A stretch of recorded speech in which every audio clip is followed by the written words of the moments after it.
It's the middle of the night, and you are awake. You don't know why. Nothing fell, nothing banged, but your eyes are open in the dark, and you're listening. The fire has burned down to a low orange glow. The others are shapes on the ground, breathing slow. And out past the edge of the light, the grass moves. Something is there. You can't see it, but it can see you. And it's been waiting for the fire to die. Now open your eyes for real.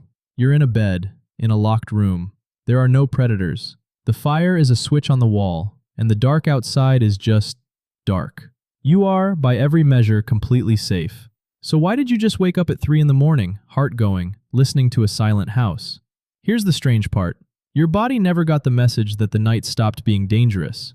It's still running the same software it ran 100,000 years ago. And every night it does 5 things to keep you alive in a war that ended long ago. 5 habits so old you've never stopped to ask why. By the end of this you'll recognize all 5, because you did every one last night. This is how ancient humans survived, and tonight we're counting the 5 ways the dark is still living inside you. Let's start with the reason you woke up. The first thing your ancestors did was learn to sleep like something that gets eaten. Because for almost all of our story, that's what we were. Not the hunter at the top of the food chain, the small, slow thing that got hunted at night. Other apes still sleep up in the trees, where the big cats can't follow. For millions of years, the rule was simple: get up high or get eaten. And then, on the way to becoming us, we came down and started sleeping on the ground, in the open, the easiest place in the world to reach a sleeping body.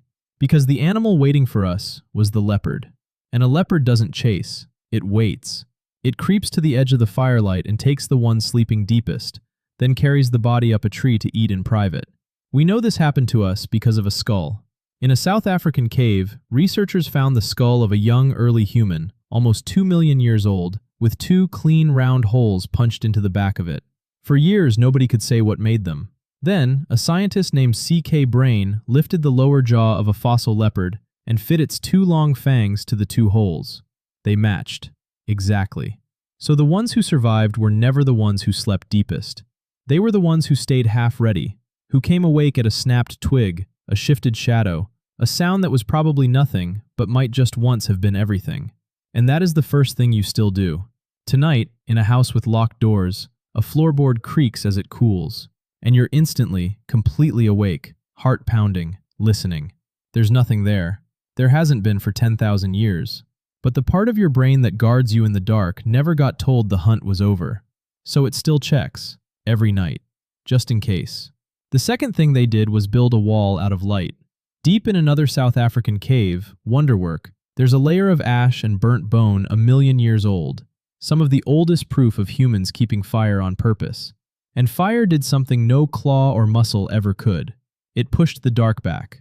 Only a few feet, but a few feet was everything. A leopard won't step into firelight. A hyena won't cross it. For the first time, a soft, slow animal could lie down in the open behind a wall that nothing out there would touch. The scientist Richard Wrangham argues this is the very thing that let us leave the trees for good. So the campfire was never really about warmth, or even cooking. First and above everything, it was armor, a ring of light you lived inside. But a wall of fire has one weakness. It goes out. Let it burn too low and the dark floods back in while you sleep. So someone, always, had to feed it through the night. Hold on to that. It turns into the strangest part of this whole story, because 100,000 years of sleeping inside a ring of light leaves a mark. And that's the second thing you still do. You can't stand total darkness. You leave the hall light on. You fall asleep to the glow of a screen. In a truly pitch-black room, you feel a small animal unease you can't explain and would be embarrassed to admit. That isn't weakness. It's 1 million years of knowing exactly what waits on the far side of the light. Quick one. And only because you're still here, which already beats most people's attention span. If the idea that your own body is running these ancient programs grips you as much as it unsettles you, that's the whole channel. How ancient humans survived. Hit subscribe and the next one's already loaded. What they did when the food ran out.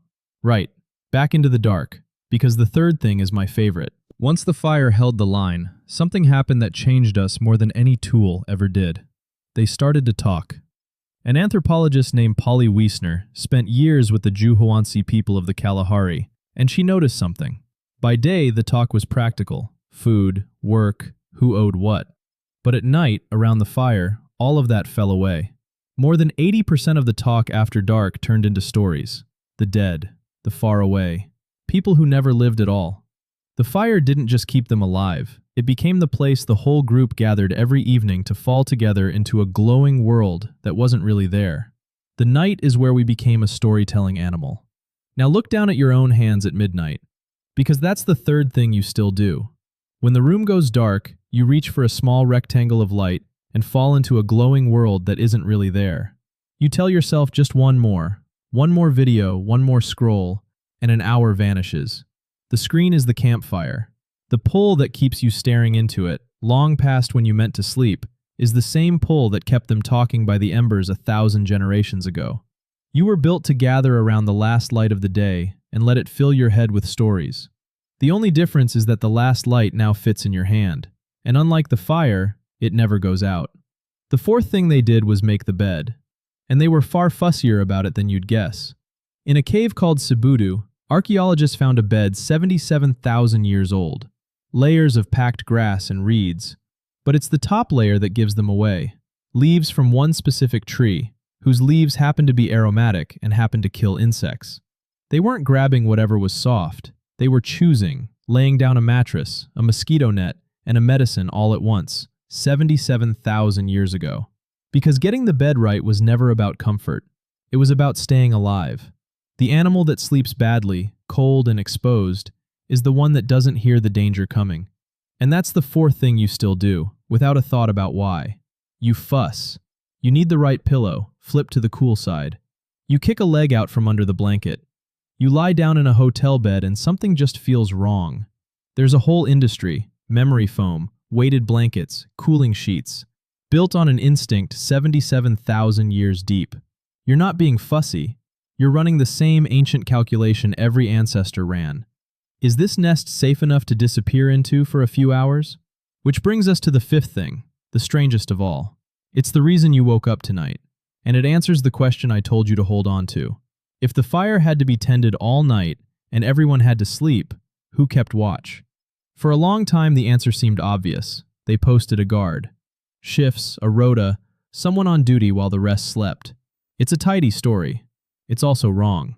Scientists tracked a group of hunter-gatherers, the hadza of Tanzania, who still sleep the old way, under the open sky, no walls, no clocks. They watched them sleep, night after night, for 20 days. And in all that time, 20 entire nights, every single person was asleep at the same moment for a grand total of 18 minutes. 18 minutes. For 99.8% of every night, somebody was awake. And nobody was assigned. There was no rota, no rule. It happened on its own. Because people don't run on the same clock. Some drift off early and wake before dawn. Some can't sleep till late. We call them larks and owls and treat it like a quirk, but it's a survival system. The teenager, wired to sleep late, is still awake at 1. The grandmother, pulled up before the sun, is awake at 4. Not one of them is on duty. Every one of them is a guard. Stack a few generations around one fire, their clocks all slightly out of step, and the watch tends itself. All night, every night, for 100,000 years. The researchers even had a name for it, half a joke, the poorly sleeping grandparent hypothesis. The oldest, lightest sleepers weren't a burden. They were the reason the children lived to grow up. So here's the fifth thing you still do, the one you know best, the one that probably brought you here. You wake in the small hours for no reason you can name. You get older and start waking earlier, sleeping lighter, surfacing at the faintest sound. And you lie there certain something is wrong with you, that you're broken. Nothing is wrong with you. You are a sentinel. You're doing the oldest job in the human story, staying awake, for a few quiet minutes in the dark, so that everyone you love doesn't have to. 5 things, every single night. You wake like prey. You fear the dark. You chase the last light. You build your nest. And you take your turn on watch. You're not restless. You're not broken. And you're not alone. You're just still surviving a night that ended a long time ago, in a body that never got the news. So tell me, which of the 5 is most you? And the big one, what time do you always wake up in the night? Drop the number below. Let's find out how many of us keep the same watch.